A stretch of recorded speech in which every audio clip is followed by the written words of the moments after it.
This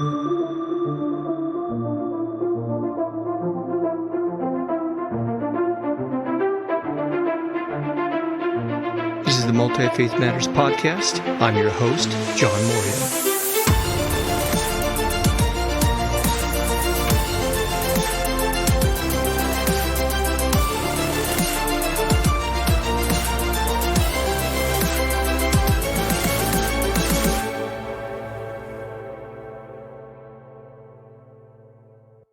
This is the podcast for Multifaith Matters, and I have a return guest today, Fred Stella, and folks may recall seeing Fred before as he and I discussed American Hinduism, and I'll hit some highlights from his bio here, and he can fill in any blanks he'd like to.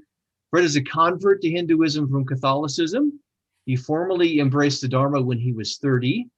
He's an ordained pracharak, or outreach minister, so I've been practicing how to pronounce that word there, Fred. And he has spoken at international conferences. He sits in the Leadership Council of the Hindu American Foundation, hosts the radio program Common Threads, and has served as president of the Interfaith Dialogue Association of Michigan, which is affiliated with the Kaufman Interfaith Institute. Welcome back to Multifaith Matters, Fred. Thank you. And you nailed the word pracharak. Okay. Give me a few shots at these words and I'll get them right. Anything else you'd like to add to the bio for folks to know, Fred? I'm married to the lovely Teresa Tomei, and that's probably all I can think of off the top of my head. Okay, very good. Well, one of the reasons, or the main reason we're getting back together today is when you and I did that, we had our conversation on Hinduism in America. And normally my YouTube hits, if I break 200, that's a great number of views. But somehow this video, it's slowed down, but it's still climbing. We're at over 18,500 views so far, and over 200 comments. And if you look at the demographics for the video, who's tuning in, it's folks coming from India. So there's interest here. And you and I have been having some conversations for a while now with our friend Darren Dirksen about the possibility of Hindu-Christian dialogue. And during one of these conversations, this possibility came up for conversation. So we're trying to lean into the interest in Hindu-Christian conversation. And today we're going to talk about something that happened a few years ago, but it recently gained new life in discussion and pop culture. And that is the controversy around the Simpsons cartoon character Apu.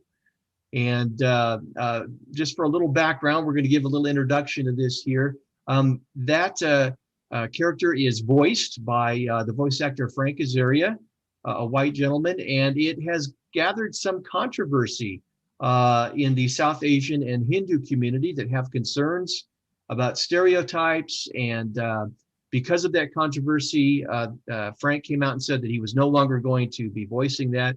I think the Simpsons producers have taken that character off. Is that correct? Do you recall, Fred? I do not know what the final decision is. Okay. I'll take your word for it. Yeah, that's what I'm hearing anyway. But I know he said he doesn't want to voice him anymore.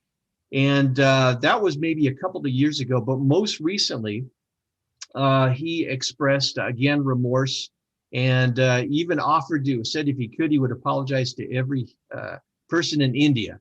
And that led to the Hindu American Foundation inviting him to come and have a meeting. I don't know if that took place. But one of the things that really kind of put this on a national stage was a documentary called The Problem with Apu. And it was done by an Indian comedian. And rather than describing what that's about, I'm going to use the share screen. And we are going to watch that documentary if you're on YouTube here. Let's see.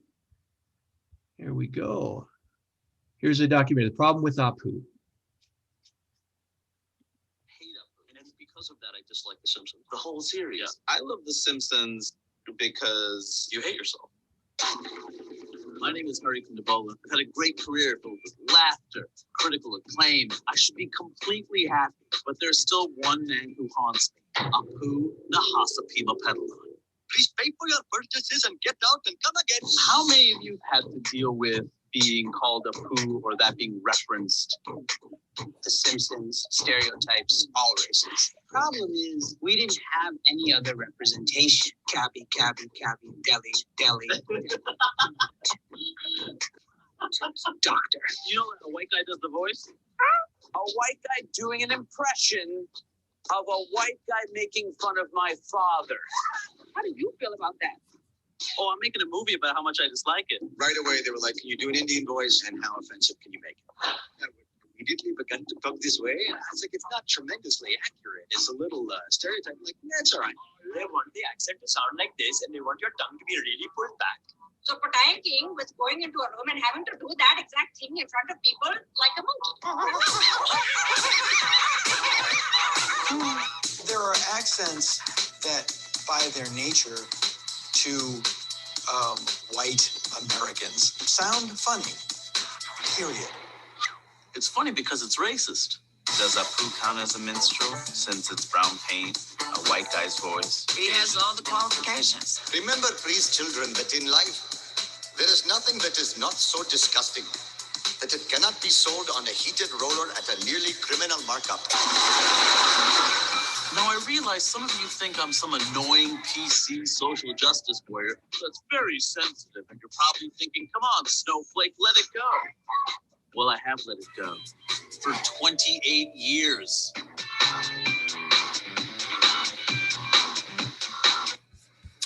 So that's the documentary. I haven't been able to track it down yet, but it does look very interesting. That kind of highlights the concerns that have been expressed in some quarters of the Hindu and South Asian community. And we have Fred here to help us sort this out. And I do want to state one caveat here. Some may say that there's a problem with two white guys discussing concerns about stereotypes of brown-skinned peoples. What we're trying to do is bring a Hindu and a Christian together to have a respectful conversation and to try and understand why this stereotypical character has been received the way it has in some quarters of these communities. So with all of that, Fred, again, welcome. Would you begin by sharing how you and I kind of stumbled onto this topic for conversation? Yeah, and I really think that it is important that two white guys, well, I actually prefer to check the box that says Mediterranean gold when I'm filling out applications, but regardless, I'm white, I know that. Yeah. But it is important that our voices enter the conversation. Thankfully, we're not the only voice. If we were the only voices, that would be a problem. But there are plenty of South Asians who are involved in this conversation. So when we had our first conversation a few months ago, you opened up, you gave me a tremendous opening. Your first question was, give me an example of a Hindu expression, And I couldn't resist. I said, thank you, come again. Now, this is because I have a disorder. And this disorder reveals itself in any time somebody gives me an opening, I have to take it. I have to be witty. I'm not proud of this all the time. I mean, when I was asked if I would take this woman to be my lawfully wedded wife, I knew that the correct answer was, I do.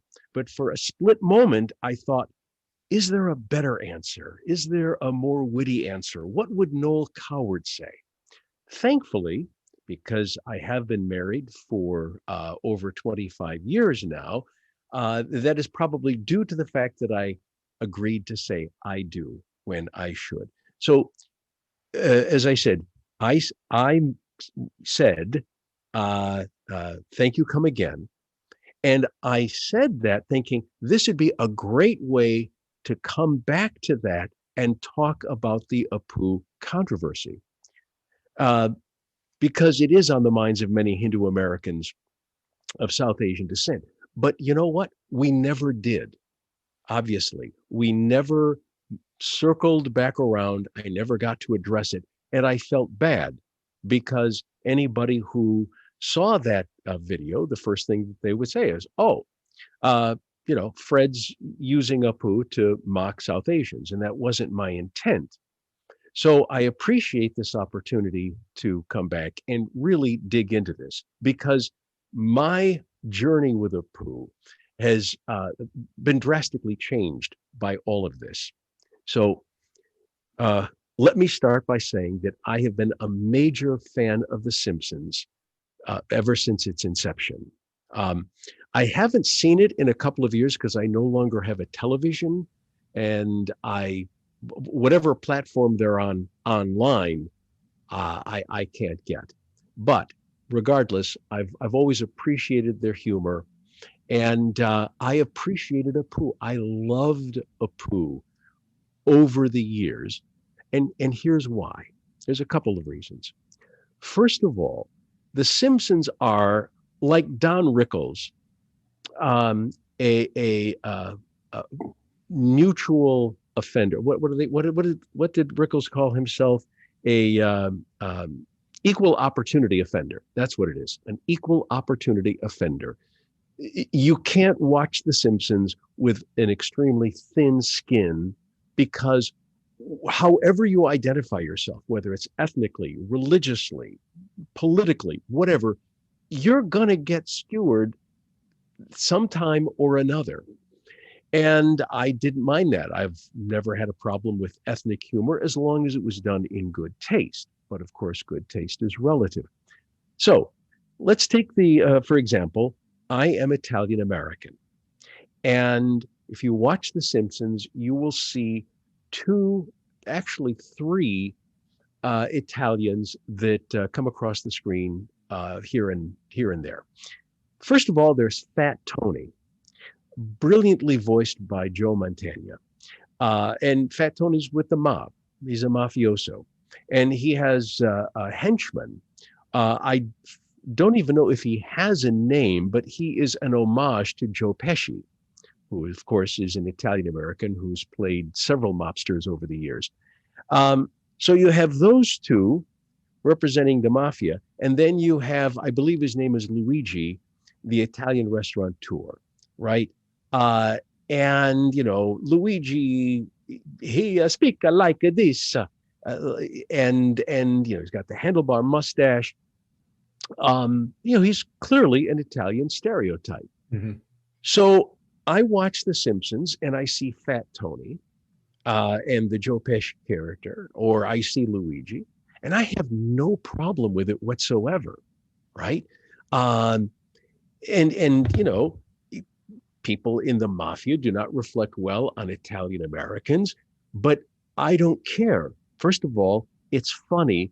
Second of all, and this is the most important, I know that I am not going to be mistaken for a mobbed up guy. People know that I am not a member of the Cosa Nostra. People know my family. People know my other Italian friends. It never comes up. It might come up in a joke here or there, but that's probably due to us more than anything else, because if you're Italian American, you probably think that The Godfather is the greatest movie in American cinematic history. That's just how we are. Even though we completely oppose the mob and, we're law-abiding citizens for the most part, we know, because we've been in this country for so long, we know that there's this stereotype of the Luigi, a guy like this, but you don't see him anymore. I had two uncles that were just like Luigi. One also had the handlebar mustache, and both of them owned pizzerias. Okay, so I know that character exists, but I know that people don't think that that's who I am, or my family, or whatnot. And I know that there have been multiple stereotypes of Italians over the years, right, including the mafiosi and the funny-speaking pizza man, the organ grinder. There's the stereotype of all Italian men being great lovers. We won't go there. Okay. Okay. Keep that to the vest. There you go. Remember, there's always a little bit of truth in stereotypes sometimes. Okay. So anyway, and so I was able to watch Apu in the same way I was able to watch Fat Tony and think, well, it's all in fun. And above and beyond that, two things about Apu. Number one, I had no idea for the longest time that Apu was being stereotyped as a 7-Eleven manager or owner, with the Quickie Mart, because I grew up in Detroit, and when I was growing up, all of the people who owned those kinds of stores were from the Middle East. They were Yemeni, Iraqi, Lebanese, Jordanian, but they weren't Indian. So I didn't know that was a stereotype. Apu could have sold insurance or cars. I would have had, no clue one way or the other.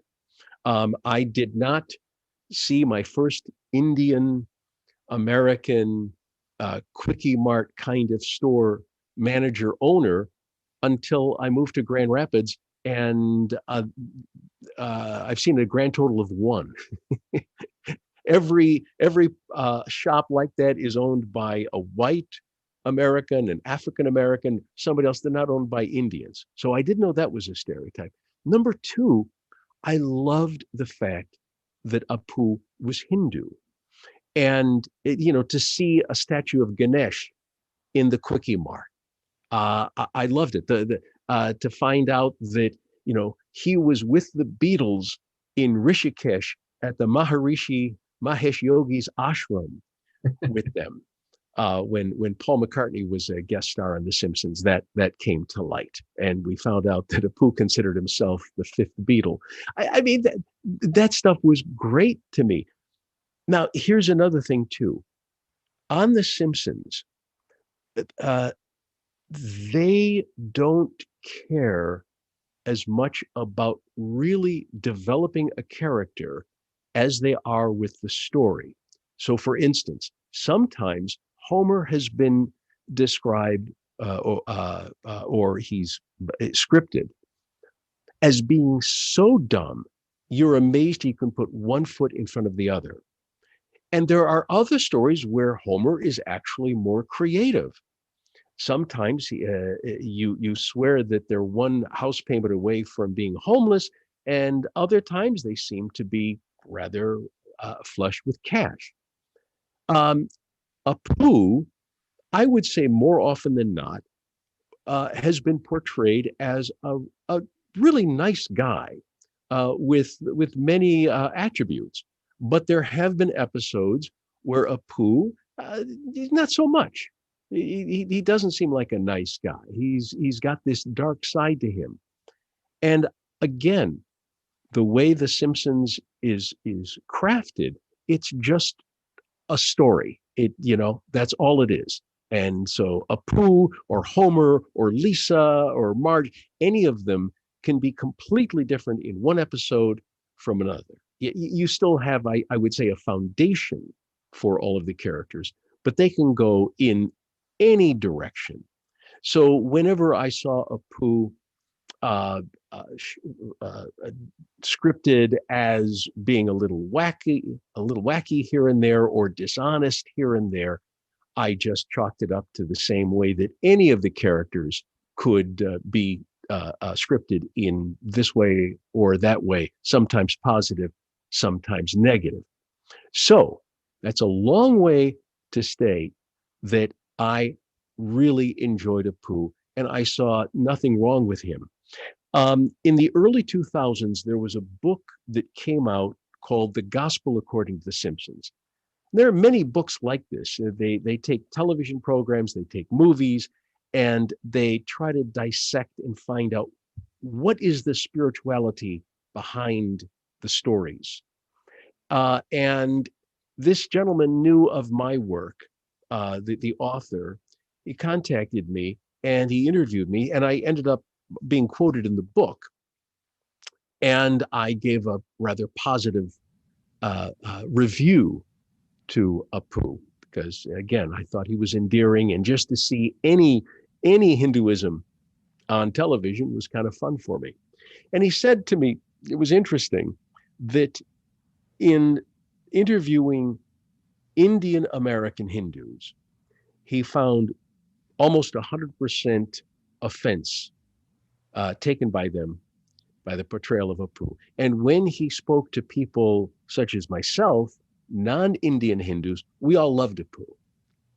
Isn't that fascinating? And I didn't really take it to heart back then because, you know, this is just one person speaking. And I just shelved it and thought, well, maybe he spoke to some Indian Americans who are maybe didn't have a great sense of humor. But I have come to realize that, yes, there is a problem with Apu. And here's the story. This is why I think there is. As I mentioned, there are, take me for an example, Italian American watching and seeing Fat Tony and all of this. And as I said before, people pretty much know the Italian American community, and they are not going to think that we are all like that. But the South Asian immigrant community and the generations following that, the people who are now second generation, they're newer. They look more different from a Fred Stella. And, you know, how many Italian Americans, or I should say Americans of Italian extraction, they got a last name like Fazzini or Donato, but because of intermarriage, you know, they might have a lot more Anglo-Saxon in them than they do actually Italian. So Indians, being a real minority in this country, they are more apt to be stereotyped. People may actually look at Apu, listen to Apu, and then think, okay, this is a representation of what it's like to be South Asian. And when you, in the trailer, when you saw that group of people, and they were all asked to say how many people had to deal with Apu, everybody raised their hand. And I can tell you, you get a group of Italian Americans, you get a group of Irish Americans, because the Irish, they've been constantly over the 30 years of Simpsons mocked for being drunks. And you get all of these other ethnic groups. You're not going to find that they have been individually impacted by the Simpsons. I don't believe. But with South Asians, I believe that that is true. And when I found out, you mentioned in my introduction, I am on the National Leadership Council of the Hindu American Foundation. And I will tell you that my colleagues, if there is one thing that it takes to be on the board of directors or the staff or the National Leadership Council of our organization, if there's one thing that is mandatory, it's that you have a sense of humor.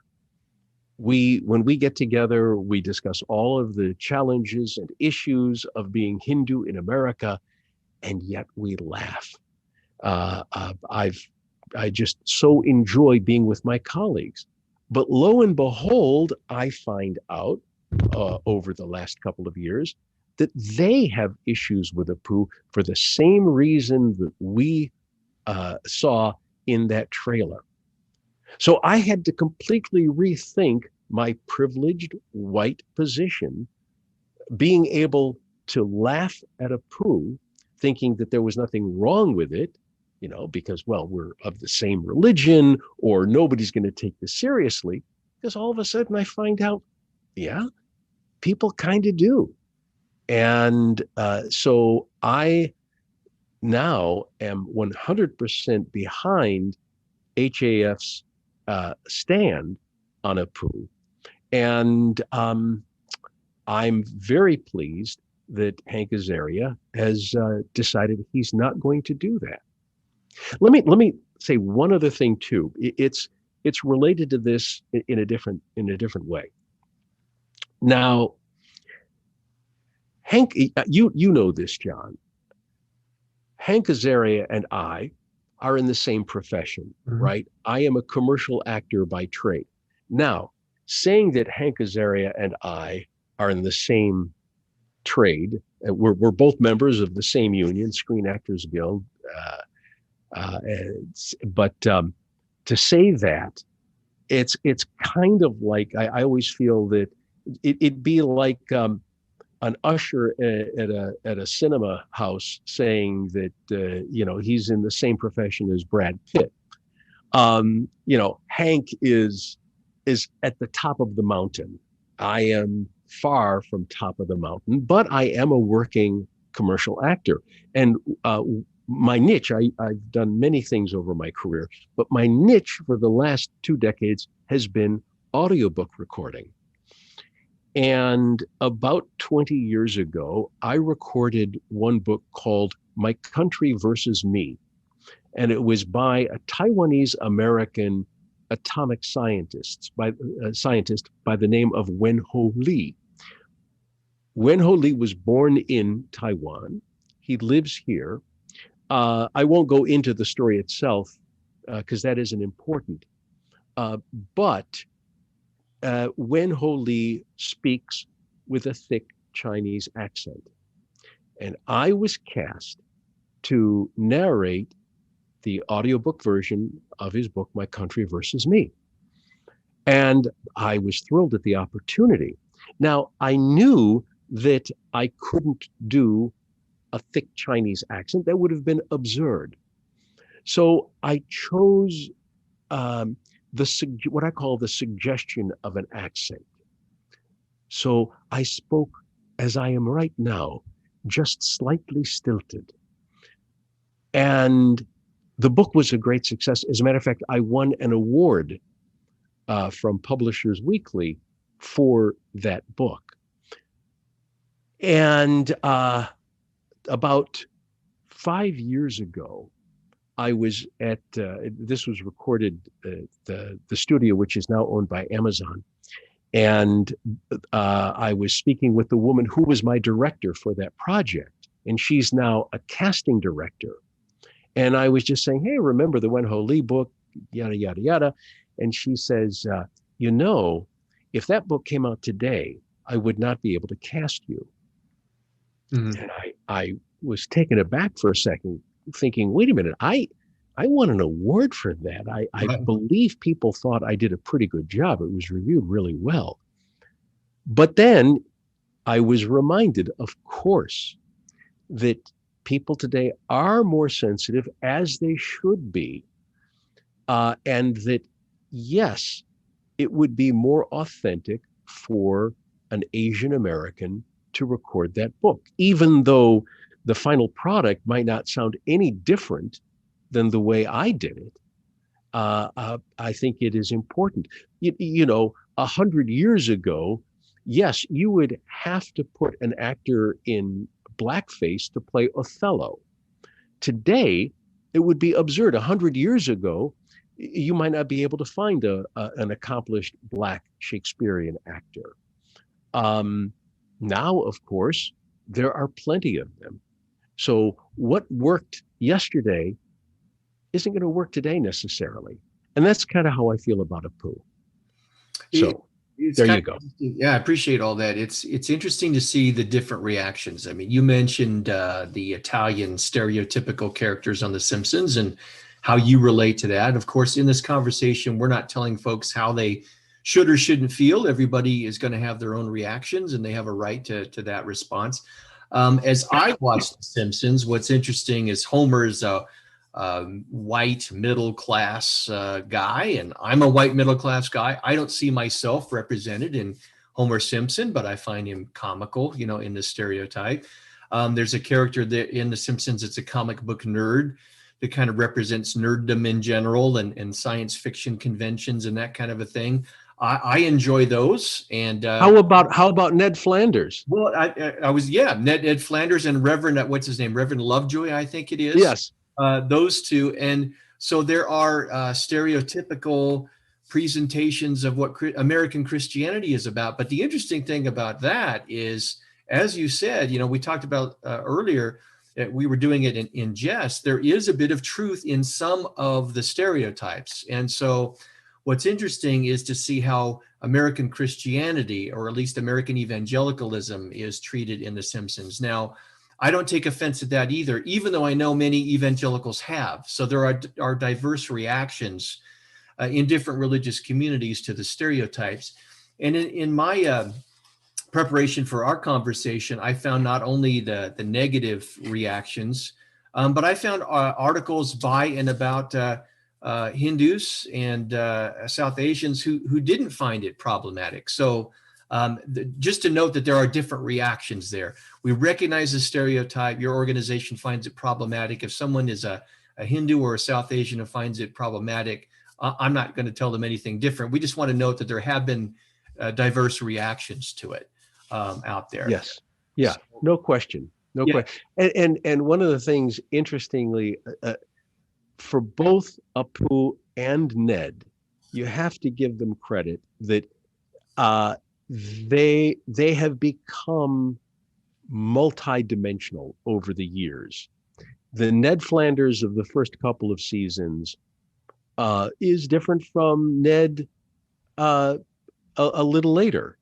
The same thing with Apu, right? The first couple seasons of The Simpsons, I don't think you ever saw Apu outside of the Quickie Mart, really.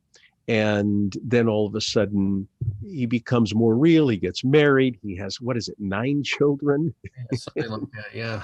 Okay. With Ned, you see him just be more of a real human being. Then he goes through the challenge of being a widower, because the actress who played his wife asked for more money. You know all about that, huh? Yes. What a terrible way to go. But point being that as you are not offended by Ned or Reverend Lovejoy, and yes, absolutely, I'm sure there are plenty of South Asians who appreciate Apu.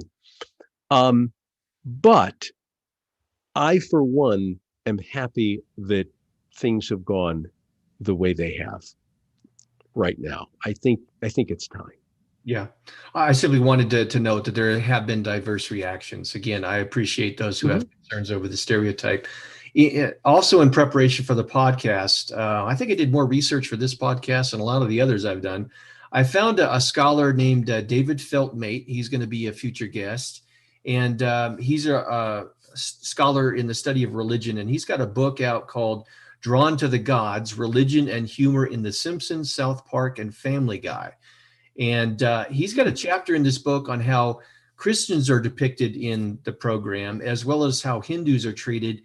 And he argues that Apu, and by extension Hinduism, is treated as an expression of exotic foreignness by virtue of his skin color, his accent, and his religion. And he says that in contrast to that, Christians are treated far more harshly because there's some kind of critique that the Simpsons are trying to offer to their concerns about the power held by American Christians. Any feedback or thoughts on that kind of analysis? I think that there is merit in that. I would say that Christianity over the years has gotten more nudges than Hinduism. Clearly, because first of all, Ned probably gets a lot more screen time than Apu, clearly. And the Simpsons have always been anti-establishment. And what is more establishment in the United States than Christianity? Right. And in particular, evangelical Christianity with its strong ties to certain administrations. So, yeah. Yes, indeed. Yeah. Certain administrations. He who shall not be named, to borrow from the Harry Potter. Well, I did say administrations. Oh, okay, there you go. That's true. That is true. All right, because I was not speaking only of the orange one. That's right. but others as well. Reagan, Bush too, in particular. I would say that that it's much wider. Yeah, I'm fascinated, always have been, about religion and pop culture. In fact, when I was in seminary and studying religion and intercultural studies and this kind of thing, it just dawned on me that if we really want to have these kinds of conversations about the significance of religion, we need to do it through the venue of pop culture. And this is why I found Feltmate's book so interesting. He also observes that that while Indians and Hindus are treated stereotypically as the exotic other, that really there's just a superficial treatment of Hinduism that, you don't even need to know much about, other than stereotypical ideas about Hinduism, to kind of, it's just enough to get the joke. Any thoughts as you have watched The Simpsons in the past? Have you given any reflection to the elements of Hinduism that they grab onto and how that's treated? That's a good question. Yes. So first of all, definitely exotic. You would not get the impression that Hinduism in America is practiced in ways not terribly dissimilar from other religions. And also it's hard to get into the deep philosophy behind Hinduism. So for instance, if you were just to watch The Simpsons and you had no other expression to Hinduism, that's it. And then somebody asked you to write a paper, what is Hinduism to you, based on nothing but what you've seen on The Simpsons? Right. You would find it, I'm sure somebody would very simplistically describe it as polytheistic, okay, where there's a much grander, a much more philosophical answer than just, Hinduism is polytheistic, because that is how it is portrayed. I would, it would have been great to have like 100 Simpsons episodes to watch with the ones that feature Apu to really answer this better than I am. But I would say that there is very little in the moral code, the ethics of Hinduism. And let's see, I'm trying to remember when Homer and Apu went to the Himalayas. I think you people say Himalayas. Yes. To find the Quickie Mart headquarters. I know that was a little bit fantastic, if you will. But I will say this about American pop culture in general, and specifically television. No matter what the religion that they might be poking at, a lot of times they're cheap shots. And I can think of many different times when I'm watching TV and evangelical Christianity is getting a poke. And I say to myself, now that's a cheap shot. That is too simplistic, right? And I think that's when you've got 22 minutes to make up a story, you go for what's simple. And so regardless of the religion, if I am aware of it, if I know it, and I know world religions fairly well, as I think you know that, John, I can tell when something is just a cheap shot versus something that is actually witty and something that requires a little bit of research to have made the joke and acquires a bit of intelligence to get the joke. Yeah, you don't find that a lot. I appreciate that response, which raises another interesting question. If programs like The Simpsons and other cartoons and sitcoms and so on are dealing with religious topics, and Feltmate, the guy basically I think it was his PhD research. He had to sit and watch every Simpsons episode to go through so that he could pull out how they're dealing with these different traditions. The Simpsons deals with religion a lot. And if they're taking shots, satirical shots, and if sometimes they're cheap shots, it raises the question, what's the best way for members of different religious communities to respond to it? If there's an element of truth to it, is it more profitable for us to get bent out of shape or say, wait a minute, maybe I could be self-critical on the one hand, and maybe I can channel that energy into trying to make my religious community better understood? What would you suggest that takeaways should be from those who do have concerns about stereotypical presentations through APU and other things? What does it do for our multi-faith and interfaith engagement? Well, I would say, first of all, I would hope that those people who want to respond do have a sense of humor and are not poised to go to the lectern with a big harumph and be so smug and self-satisfied that what they've seen on television is of grave error and we are here to correct it. I appreciate what my colleagues at HAF have done by not pounding chests and just claiming victimhood from day until night. That is not how we do things. What we like to do is simply offer a different narrative.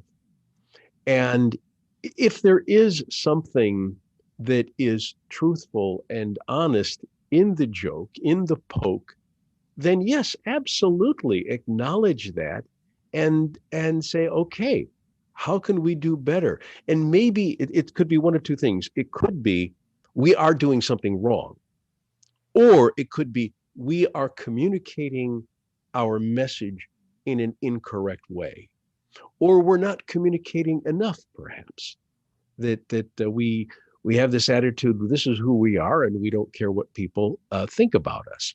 But I believe that people can take these opportunities. I certainly have seen it in the evangelical community, where people have embraced Ned Flanders while at the same time acknowledging that, there are flaws in the way evangelical Christianity is portrayed on The Simpsons.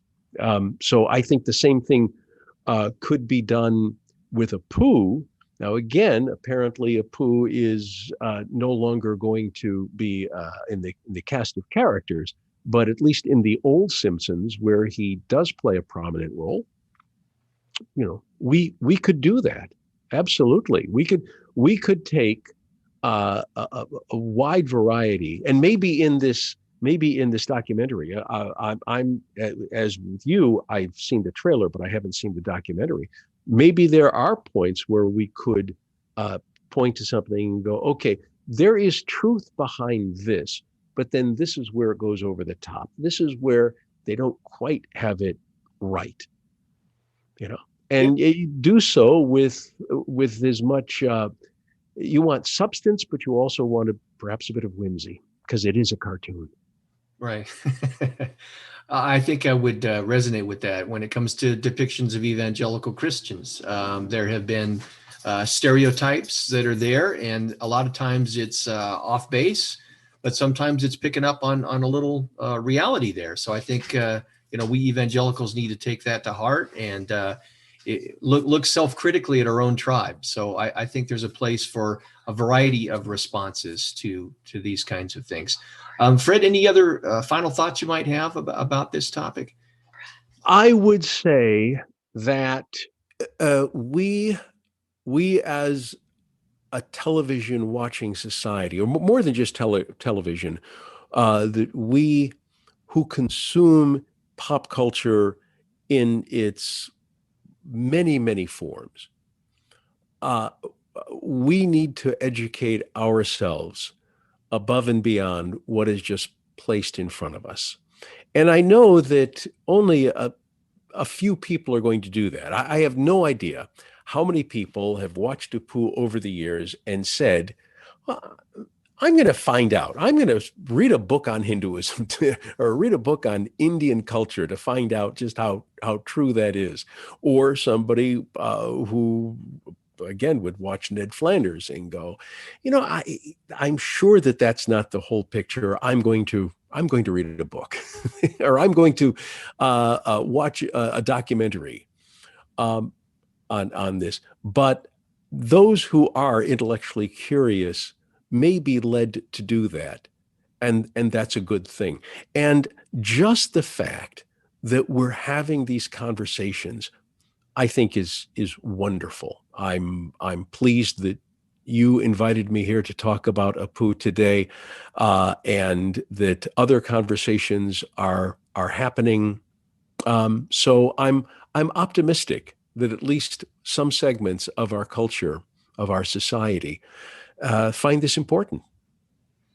Well, my hope is that folks are curious as well. If we watch something like The Simpsons and see these characters and then read and hear about these controversies and just to leave it without digging a little deeper and seeking out resources and people for conversations, I think we really end up becoming just an embodiment of the Simpsons themselves. We just become human cartoons.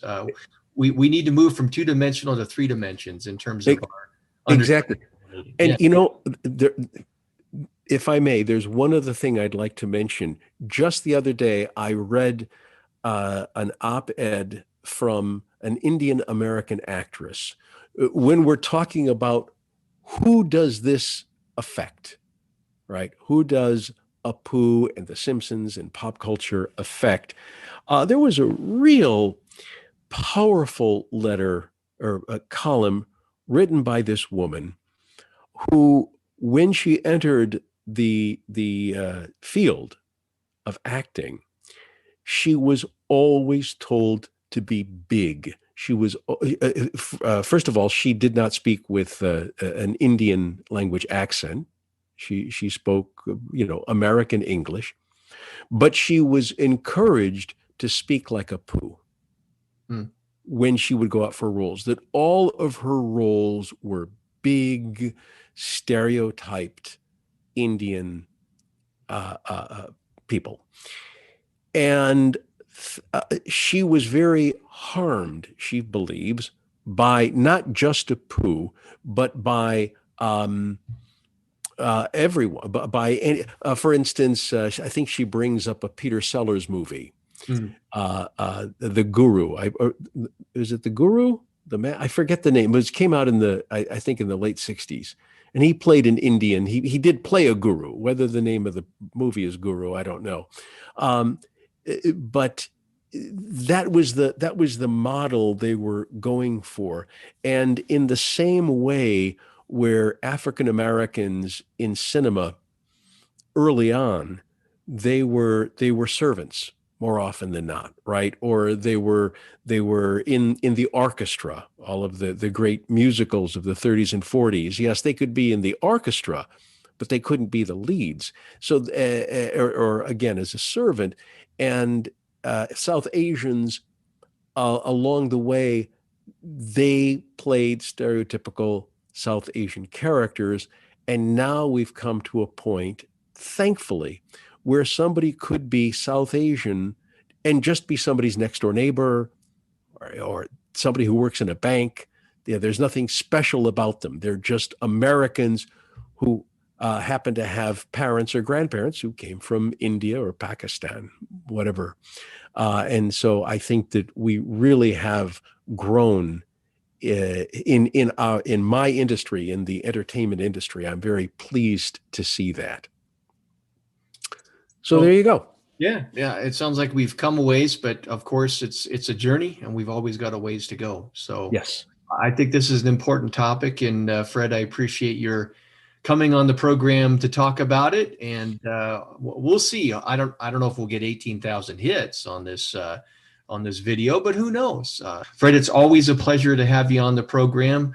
I appreciate this, and hopefully this is contributing to folks wanting just not only see more, but be involved in more Hindu and Christian conversations.